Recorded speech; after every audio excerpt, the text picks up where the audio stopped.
Good day, my name is Brian van Vuuren and I am a master's student in the Department of Industrial Engineering at Stellenbosch University. More specifically, I am performing research in the field of operations research. The purpose of this video is to provide some insight into the field of operations research and some of the opportunities that exist for postgraduate study in our department. I'll do this by explaining the research which I am currently completing. Before I get to the details of my research, let me explain how I ended up in the OR Office of Industrial Engineering, where I find myself today. I completed my undergraduate degree in mechatronic engineering at the end of 2013. I didn't enjoy my undergrad studies as much as I'd hoped. During the year, the opportunity to diversify my qualification by doing an industrial master's had come about, and I began seriously considering this option. I didn't want to end up as a run-of-the-mill engineer, doing work which I wasn't passionate about, so I decided to study further and introduce some diversity to my career prospects, whilst simultaneously trying to find a field of work which I enjoyed. So I enrolled in the master's program without a formalized topic or study leader, but went ahead with the admissions week and began completing some of my compulsory modules. One of these modules was Analytics and Synthesis, given by Prof van Vuuren.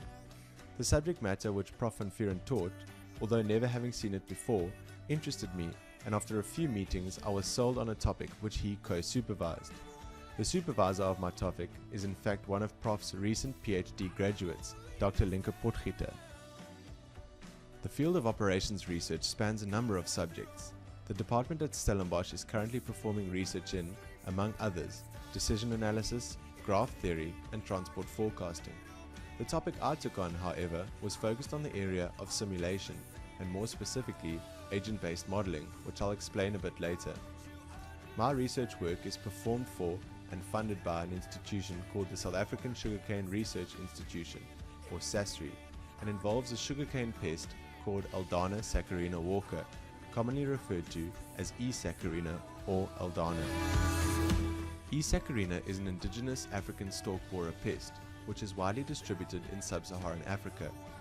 The pest occurs typically in wetland sedges and grasses, in areas with warm temperatures and high rainfall. The life cycle of Eldana is synonymous with that of insects, and consists of the egg, larvae, pupae, and adult stages. The larvae stage is the most deadly, as it is during this time that the pest penetrates sugarcane stalks and feeds on the interior nutrients, causing huge borer-related damage.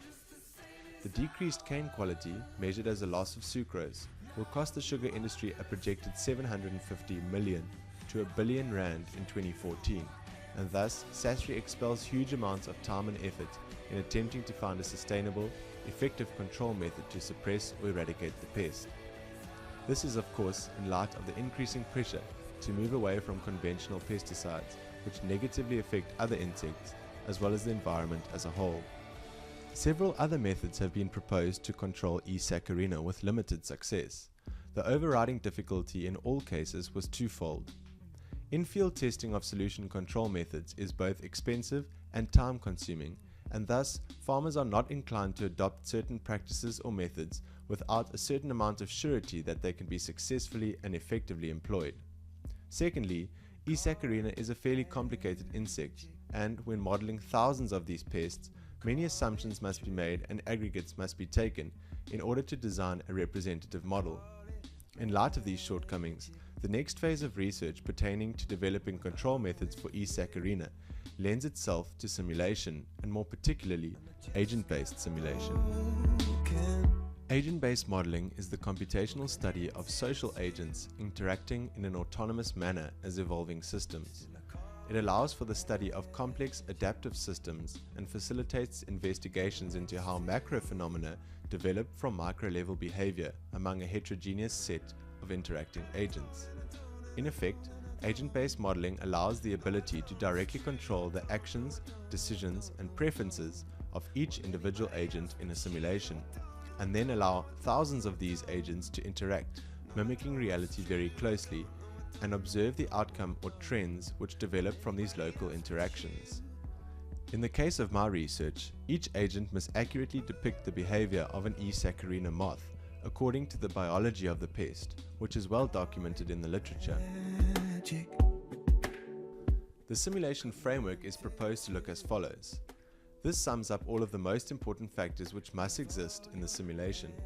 Importantly, the aim of the simulation is to observe a variety of possible outcomes and situations, and therefore all documented data such as the typical duration of life stages and monthly temperatures must be incorporated under some form of distribution to allow for differing simulations and better insight into the numerous possibilities of the reaction of a swarm.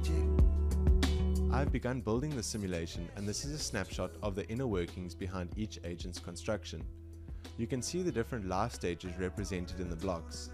Each transition between blocks has certain conditions or variables which prompt changing of life stages, and certain functions are executed at particular points during the life cycle to mimic reality in the most effective manner possible. The actual simulation looks, at this point, as follows. You can see on the left that toggle buttons have been incorporated to show or hide different life stages. This will assist when it is necessary to observe, for example, only the larvae, since this is the stage where the most damage is done. Further than that, you can see the agents as they move through their life stages, and track is kept of the number of agents at each important life stage. The temperature at which the simulation runs is also monitored and shown on the left of the simulation. The average daily temperature is determined using historical data for the location of the sugarcane field, and then fitted to a distribution to provide some form of fluctuating conditions to simulate. The next challenge I face is to begin to incorporate the movement and mating patterns of the moths and allow them to effectively interact. This will be the heart of the simulation because the population dynamics and patterns will hopefully become evident as a result of this movement and interaction, and from this, insight can be gained into the normal behavior of the pest. Once the simulation is complete and different parameters have been effectively calibrated and implemented, I will begin looking to test some of the existing control strategies proposed in the literature, as well as demonstrate the real-world practicality of the model using a case study. This will allow for some measure of success of the model, as well as begin encouraging diverse thinking and creative insight into how to control this age-old pest in the sugar industry. The Stellenbosch University Operations Research Department is highly respected in South Africa and abroad, and Prof van Vuuren makes the study environment a comfortable and enjoyable one in which to succeed. There are many different types of simulation, and you shouldn't think that biological simulation is the only type conducted in our office. LowTruter is currently using simulation to provide decision support to officials who protect military assets on the ground from incoming threat aircraft.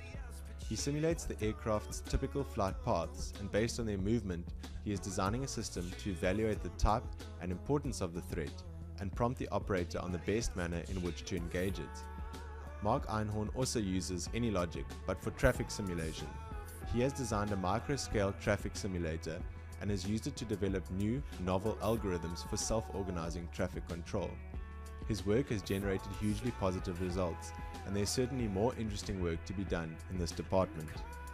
Simulation is an ever-developing field, and as software capabilities increase, so many problems begin to lend themselves to finding solutions via simulation. It's a challenging yet rewarding field, and I'd strongly encourage any of you considering doing your postgraduate studies to think about doing it in OR, and if possible, in simulation.